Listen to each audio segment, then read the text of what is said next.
Welcome back to English Podcast Go. I'm Cyrus, and each episode brings you closer to confident English. Let's jump into today's episode. You know, we all have those moments, that feeling when you're completely, depleted, running on empty. And someone you care about says just the thing that pushes you over the edge. And before you know it, you hear yourself snapping, maybe even sounding like someone from your own past. Oh, yeah. It's incredibly common, especially, in our closest relationships, the ones where the stakes feel highest. Right. And maybe nowhere is that tension felt more than between, say, a parent and a child. It's figuring out how to navigate those inevitable ruptures, those moments where the connection just frays or breaks completely. That feels like the real challenge. Yeah. And once it happens, the guilt, the self-blame, that feeling you somehow failed, what on earth do you do next? Well, that exact question, what do I do after I've messed up? That's really what we're diving into today. Okay. Our source material for this deep dive is this really powerful TED Talk from clinical psychologist Becky Kennedy. She has a fascinating perspective on parenting, sure, but also relationships generally. And our mission then is to unpack what she presents as arguably the single most impactful strategy for handling those moments, the disconnection moments. Yeah, for repairing the break. And ultimately for building a deeper, more resilient connection. And it kind of flips the script on what it means to be good in a relationship. The core idea isn't about being perfect and avoiding the mistake. Right, which is impossible anyway. Exactly. It's about what happens after things go wrong. That's the crucial part. Okay, so let's unpack this. She starts by painting this incredibly vivid and relatable picture. She does. She sets the scene. It's Sunday night. She's in her kitchen. Dinner's done, but she's already feeling the weight of the week ahead. Just tired, anxious, overwhelmed. Oh, I know that feeling. Just utterly tapped out before the week's even really begun. Yeah. And then her son walks in, sees the dinner she's just made and says, "Chicken again. Disgusting." "Oof." The pure, unfiltered feedback of a child, right? And that's the spark. She snaps back immediately, just fueled by her exhaustion and frustration. "What is wrong with you? Can you be grateful for one thing in your life? Just like that." And boom, the rupture escalates. The child screams, "I hate you," runs off, slams the door. Leaving her there in the kitchen, just reeling. And that internal tape starts playing. Yeah. "What is wrong with me? I've just messed up my kid forever." Yeah. That immediate flood of shame, self-recrimination. And that feeling of profound failure, of not knowing how to recover from it. It's so universal. Like she says, even as a psychologist who studies this stuff, she feels it too. Absolutely. It happens to all of us in relationships, not just parents. You have that moment, you lose it, and you're left with that burning question. Okay, now what? Do I pretend it didn't happen? Do I just apologize quickly and hope it blows over? And that's exactly where her central insight comes in. What is the most effective way forward from that moment of disconnection? Her answer is really clear. The single most important strategy is getting good at repair. Repair, yeah. It's the conscious act of, going back to that moment where the connection broke. Going back. Okay. And it involves taking responsibility for your behavior in that moment and acknowledging the impact it had on the other person. It's fascinating how she distinguishes this from just saying, "I'm sorry." Because that's often our go-to, right? Right. And she points out that a quick, "I'm sorry I yelled," can sometimes feel like an attempt to just shut down the conversation. Yeah, can we move on now? Exactly. It's aimed at alleviating the discomfort, maybe more for the person apologizing than the one who was hurt. It's a desire to just move on quickly. But effective repair. Yeah. That opens things up. It invites connection back in. And what's really powerful about this idea of repair is the built-in assumption. It requires that a rupture happened first. So you actually have to make a mistake to even get to the opportunity to repair. Precisely. It fundamentally reframes the mistake. She talks about how the next time she snaps, instead of that kitchen spiral of shame, she can remind herself, "Okay, wait, I'm practicing getting good at repair." Step 1, rupture. Check that off. I crushed it. Kind of acknowledging the mess up, almost humorously, as completing the first necessary step. And then step 2, repair. I can do this. I'm right on track. Wow. It transforms a moment that feels like total failure into an essential part of building resilience and connection. Okay, but let's look at the flip side. What's the real cost if you don't repair? What happens when those ruptures are just left hanging there? This is so crucial, especially thinking about it from the child's perspective in that kitchen example. Right. When that child is left alone after the snapping, they are just overwhelmed, distressed. The person who is supposed to be their safe base suddenly became scary mom. And without an external source of comfort or explanation, which is what repair provides, they have to rely on their own limited internal resources to make sense of it all. And for a child, that often looks like self-blame. Their inner voice starts saying things like, something's wrong with me, or I'm unlovable, I make bad things happen.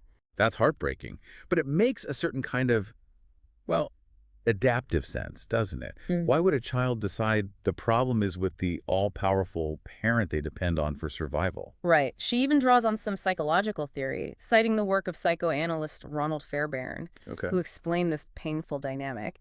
He basically said it's better for a child to feel like a sinner in a world ruled by God than to live in a world ruled by the devil. Meaning? Meaning it's adaptively safer, in a way, for a child to internalize the badness, to believe they are the problem, because that allows them to preserve the idea that their parents and the world are fundamentally safe and good. Wow. So they make themselves the villain in the story just to keep their foundational sense of safety intact. Yes. And while that might help them cope in childhood, she really emphasizes how profoundly damaging that can be in adulthood. Because those childhood stories, the self-blaming ones, something's wrong with me, I make bad things happen, I'm unlovable. Yeah, they become the bedrock fears for so many adults. The core narratives. Exactly. The ones that make adults vulnerable to depression, anxiety, feelings of worthlessness. These are the painful stories written when those distressing moments went unrepaired. Wow. So repair isn't just about fixing the immediate moment. It's like literally preventing or undoing the potential for deep, long-term psychological harm. Harm rooted in that self-blame.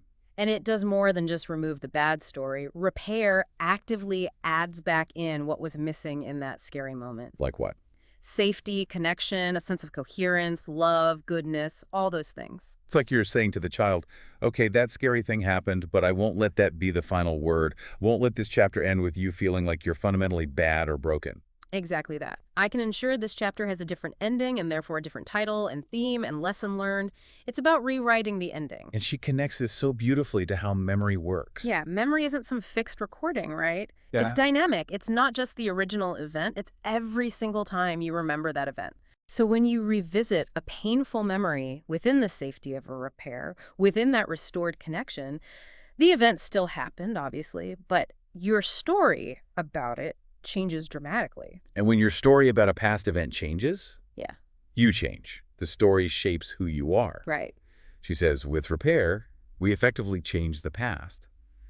That is a truly mind-bending, transformative idea. It really is. So understanding the why behind repair is crucial, but the next logical question is, okay, how do we actually do this? How do we put it into practice? Right? The how-to. She breaks it down into 2 essential steps. Okay, step 1. Step 1, repair with yourself. With yourself first. Interesting. This is foundational because you can't access the groundedness, the compassion, the sort of calm presence needed to repair with someone else if you're still stuck in your own shame spiral. Still in that what is wrong with me mode from the kitchen floor. Exactly. So self-repair involves separating your core identity, the who I am, like I am a good parent, I am a person doing my best, from your behavior in that difficult moment. The action versus the self. Yeah. I was having a hard time. That behavior wasn't aligned with who I want to be. So the core self-talk then is something like, okay, I'm not proud of my latest behavior, and my latest behavior doesn't define me. Even though I messed up on the outside, I remain good inside. That's it. And that self-compassion isn't about letting yourself off the hook. Paradoxically, she says, it's what grounds you so you can actually stay on the hook for changing your behavior. How so?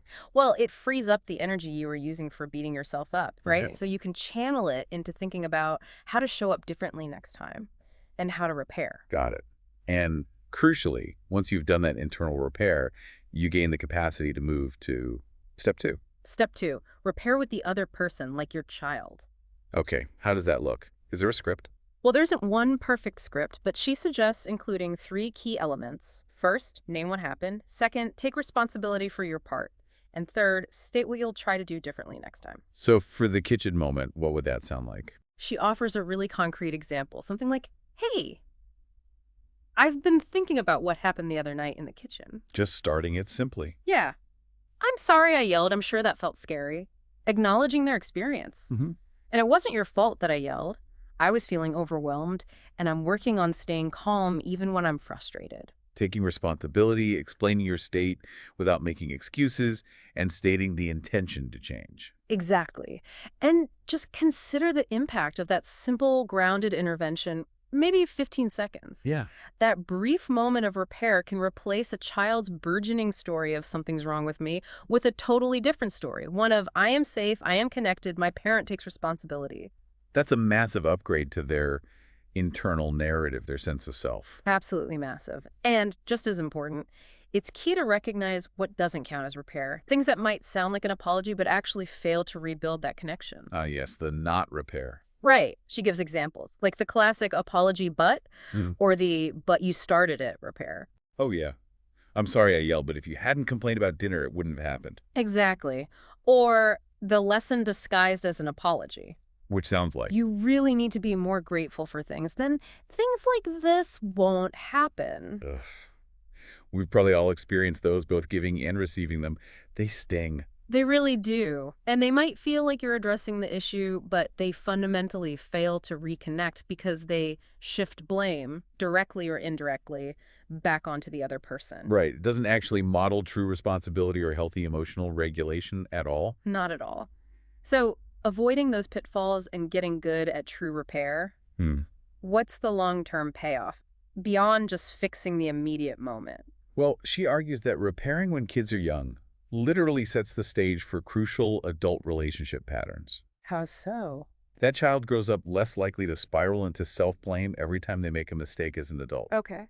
And just as importantly, they're less likely to automatically take on blame for someone else's poor behavior. Because they saw healthy responsibility modeled for them. They saw you own your part. Exactly. They learn how to take responsibility for their own actions because they saw you do it first. It becomes part of their relational toolkit. That makes sense.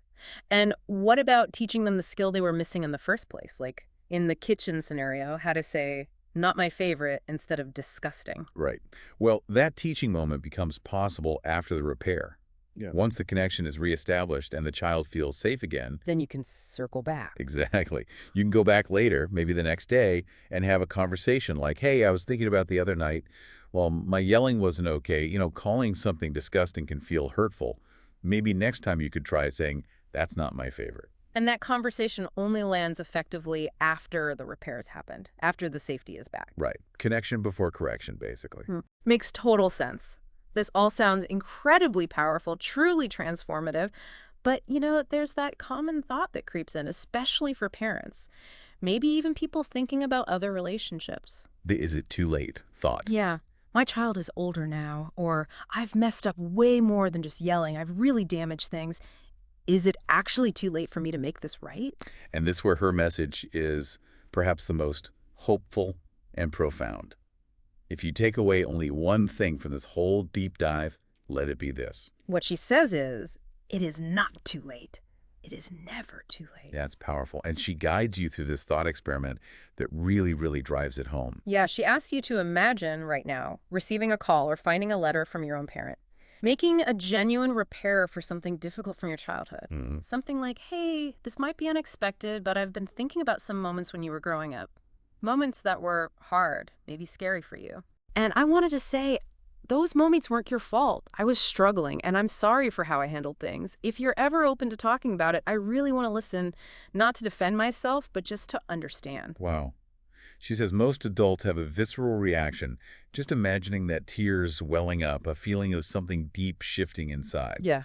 It wouldn't erase the past, Yeah. but it would absolutely change things, change the present relationship with that past. And the simple, beautiful truth is, if you have a child, they are younger than you are now. Their life story is shorter. And as she puts it, it's even more amenable to editing. So if that hypothetical repair from your own parent could have that kind of impact on you as an adult. Imagine the impact an actual repair will have on a child whose story is still very much being written.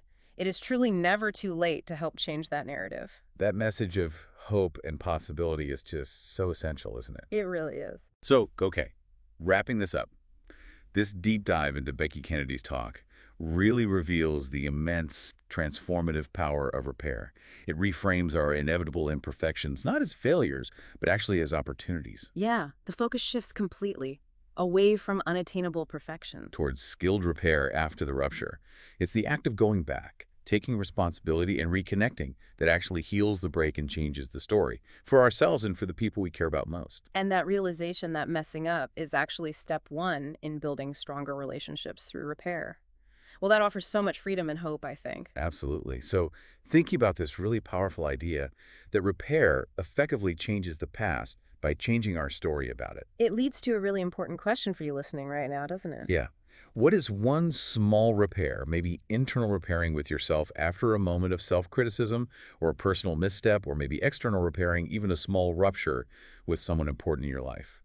What's one small repair you could focus on making today or maybe this week?